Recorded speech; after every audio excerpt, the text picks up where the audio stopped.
11,000 on my first month. Na kahit sa part-time ko lang siya ginagawa dahil sa may trabaho din ako. Hello guys! Ako nga pala si Anika Sandig, isang OFW, work ko po domestic helper. Nakita ko ang Evolution 8 sa pa-scroll ko lang sa Facebook.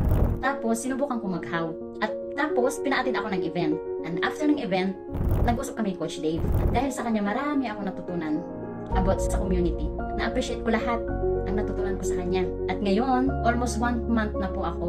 Kumita ako ng 11,000 on my first month. Na kahit sa part-time ko lang siya ginagawa dahil sa may trabaho din ako. Kaya guys, sumunod lang tayo sa ating mga mentors. Trust the process lang talaga.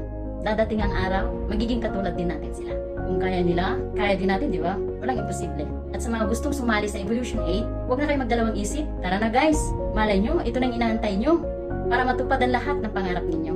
At sa mga kagaya kong OFW, sa mga gustong mag-for good, why not? Try natin to. Thank you po sa system ng Evolution 8. God bless us all.